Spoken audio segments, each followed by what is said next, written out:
Hi there, Bob Gager from Adobe here with a Fur-tography tutorial on Photoshop Elements, where we're going to learn how to take a picture of your favorite pet and turn it into a piece of art. Okay, I'm going to get started here with the Photoshop Elements Organizer, where I've got all my photos and videos organized. And I'm going to use the search bar up here in the top right corner to find some pictures of my cat. So I'm going to just type in kitty and hit enter. And the Elements Organizer will automatically search through my entire catalog and find pictures of my cat. So as I scroll down looking for a picture of my cat that I want to turn into a piece of artwork, I can very quickly see lots of different pictures that I've taken over the years of my cat. Alright, here's the one that I want to use. So this is actually a version set. This is the after. It's kind of where we're going, but here's what I started with.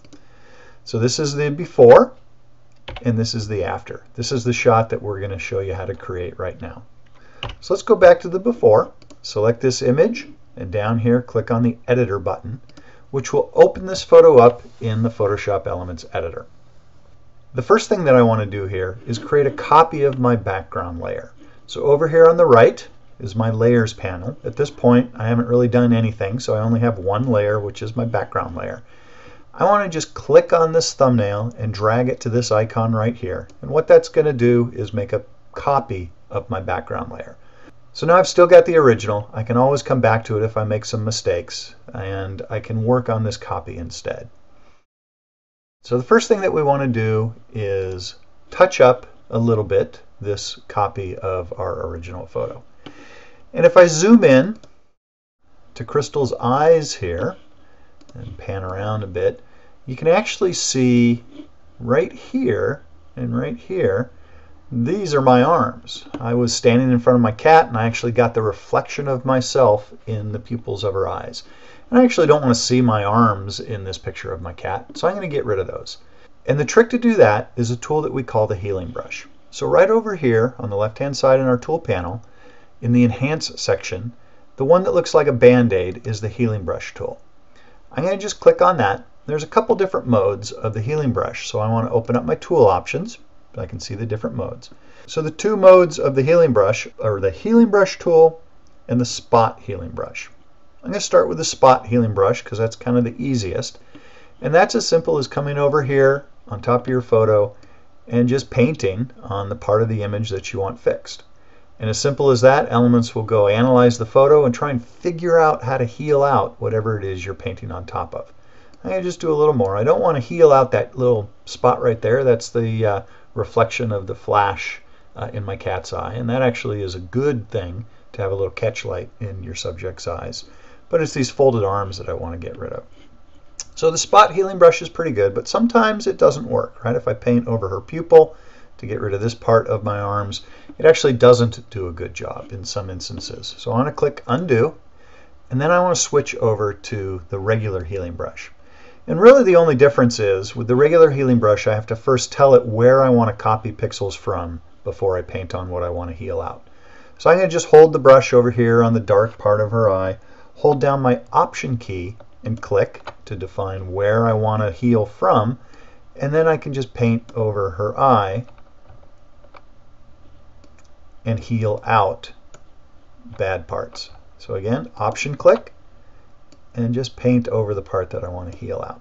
There we go. Let's zoom out a little bit so you can see, oops, too far out. Let's zoom back in. You can see we've started to heal out my folded arms in her eye. I want to do the same thing over here, so let's go back to our healing brush, hold my Option key down, click about there, and then just paint out my arms. And I might need to re-Option click several times to sort of get exactly what I want done. There we go.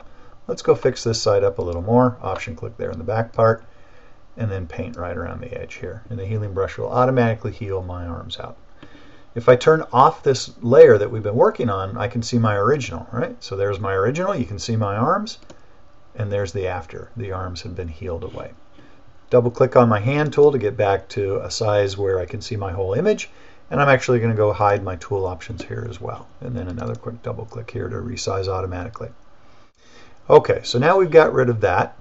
The next thing I want to do is get rid of some of these distractions over here. Often with a picture of friends or family or even your pets, there's stuff in the background that takes away from the image itself. So the way I'm going to do that is with something called layer masks. I don't actually want to erase this out of my image because if I make a mistake, it's hard to get back to an unerased version. So I'm going to use a layer mask. First thing I want to do is create a new blank layer. I just click on this little icon here to create a new layer. And I want to drag that down underneath this layer that we've been working on. Temporarily, I'm going to hide this layer. So I just click the little eyeball and a red line gets through it so it's hidden. And you can see I can select this layer and I want to select black as my foreground color, and I'm going to use my paint bucket and just click on that layer to completely paint the whole layer in black. Now I can turn this layer back on, so this layer of my cat is above this black layer, so I don't see any of the black, it's all hidden. And if I select this background copy layer and click this icon right here, add layer mask, it's going to create something called a layer mask for me. Now this isn't a detailed tutorial on layer masks, but they're a very powerful feature that you should try and master in Photoshop Elements. Basically the way they work is if I paint on the layer mask in white, this layer shows. If I paint on this layer mask in black, the layer underneath shows. So as an example, if I click on this layer mask and it's selected with this blue outline, and I grab my brush and black is my color, and I paint on that layer mask, the darker it is, the layer underneath shows through. So this happens to be black underneath, so that black is showing through, right through the face of my cat. Now I didn't actually erase these pixels. If I switch to white and start painting with white, you can see the pixels come back. So wherever the layer mask is black, that layer is hidden. Wherever the layer mask is white, that layer shows through. So let's go ahead and get my cat's face back, because that's not the part of the image that I wanted to get rid of. I wanted to get rid of this little distraction down here on the lower left. So again, all I have to do is have black as my foreground color. I want my brush to be a little smaller, so let's open up our tool options, take our brush size down a little bit, close our tool options. There's actually a shortcut key. The right bracket will make my brush bigger, the left bracket will make my brush smaller. So I want to get it about that size, and then I want to paint a little bit to hide this piece of the chair that she's sitting on. That's kind of distracting, so I'm just going to paint over that and kind of fade it into black. So you can see in the bottom right corner my layer mask has black painted where it's hidden, and the rest of the layer mask has white, so my cat's face shows through. Right here, that's a little bit distracting, so I'm going to paint on my layer mask to hide that little blue flash right there. Okay, so now we've got a picture where we've removed some reflections in Crystal's eyes, we've removed some distracting background components, and now we want to make it look like a piece of art. So before we do that, again, we want to make a duplicate of this layer. So just click the thumbnail, drag it to our new layer icon, let go, and Photoshop Elements will automatically duplicate that layer for us. Now with this layer selected, I want to go up to the filter menu, and there's a lot of filters here that we can mess around with to get different artistic looks. New in Photoshop Elements is actually my favorite, which is something called the graphic novel filter. So under the sketch category is graphic novel. Again, this is new in Photoshop Elements 11.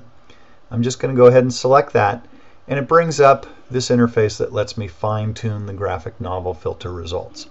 What I typically do is click this little icon down here, 1:1, to zoom in to a 1:1 pixel ratio. And I can mess around with these presets in the top right. So with a quick click, I can get lots of different looks. And then once I find one that's kind of interesting, I can even come in and adjust any of these sliders to fine-tune the effect. So if I want kind of a rougher, dirtier look, I would turn down the clean look slider. If I want it to be cleaner, I'd crank that up. If I want less contrast, I would turn down the contrast slider, or thicker lines, I would turn that up. So I can mess around with these sliders and get exactly the look that I'm after. But I actually find this painted gray preset, the very first one, is my favorite. And I don't have to mess with any of these sliders other than this clean look. What I'll typically do to achieve the effect we're after is slide the clean look slider all the way to the right, and it kind of smooths things out a little bit. So just click painted gray, slide the clean look slider all the way to the right, and hit OK. And you can see Photoshop Elements will then go ahead and apply that graphic novel filter to my entire image. Now this is kind of interesting. I might like that look and be done and just print it out and frame it and hang it on my wall. It's kind of a nice piece of art. If I zoom in a little more, you can see the results that it's done for me. But what I want to do is actually bring some of the color back of my photo. And the way I do that is with this layer selected, right? This is the layer we applied our graphic novel filter on. I'm going to click on this pop down, which says normal, and this adjusts something called the blending mode. Now again, this isn't a tutorial on blending modes. There's lots of different options. But what you want to do with this particular effect is come down and change it from normal to luminosity. Just select luminosity and you can see the color comes right back. But now I've got that cool graphic novel effect. Let me zoom in again. Right, that cool graphic novel effect make my photo look a little different. Now if this is too strong, what I can do is change the opacity of this layer to tune it down a little bit.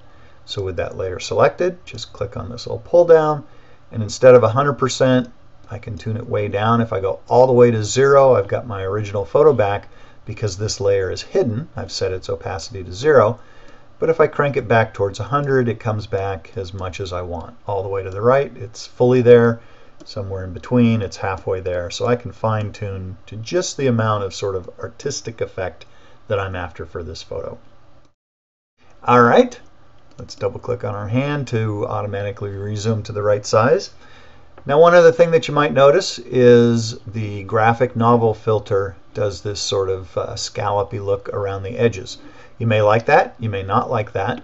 If you don't like it, again, just click on your layer mask, make sure your foreground color is set to black, grab a brush, and I'm going to make it a little smaller. Again, the left bracket keyboard shortcut makes my brush smaller, and just kind of paint on your layer mask to hide that effect. And very quickly I can get rid of it by just cleaning up the edge. And you can see over here there's a little bit of black coming around my layer mask to show me exactly where I'm painting out that portion of the image. So I'm going to clean up this edge and clean it up along the bottom here as well. Just a few strokes of my pen, and now that scallopy look is gone. Let's clean it up over here on the left a little bit as well. Okay, so now I've got this image. It's got an artistic look to it. The color's still showing through. One final touch that I want to do is add a vignette. There's lots of ways to create vignettes. I'm going to do it the easy way, which is switch over to the guided edit mode, because new in Photoshop Elements 11 we added a new guided edit called vignette. It's right here. If I scroll up a little bit, you can see there's different sections. Scroll down to the photo effects section, and the bottom one there is the new one called vignette. Just select vignette, and it's really easy. You just need to decide if you want a black vignette or a white vignette. That white vignette's actually pretty cool, neat effect, but I like the black one better, so I'm going to leave it black. And I've got an intensity slider. I can make it really strong or really light or anywhere in between. I'm going to leave it very strong. And then just hit done. Simple as that. I've now got a vignette around my image. I'm going to switch back to expert mode, and you can see over on the right in our layers panel, a couple new layers were created by the vignette guided edit, right? I could have done all these manually, but it's so much easier just to let the guided edit do it for me. I want to fine tune my vignette just a touch, so I'm going to select this top layer where I've got a layer mask, and remember where I paint with black, that layer is hidden. Where I paint with white, that layer is showing. So if I come up here and again grab my brush, make sure my foreground color is black, and make my brush a little bit bigger, I can paint in more of a vignette. Doesn't have to be oval shape. I can kind of create any shape I want. If I want to add a little stronger vignetting around the bottom right corner or the left edge or the right edge, whatever I want to do, I can make this shot uniquely suited to my personal tastes. Simple as that. We've taken a shot that started off like this. Nice shot of my cat. And with just a couple quick steps, the graphic novel filter, changing the blending mode to luminosity, and adding a vignette, we've got something that's much more like a piece of art. Doesn't look like a photograph at all anymore. So that's our Fur-tography video for today. Hope you enjoyed it, and let's see you post some images on our Facebook page and see what you can do. Take care.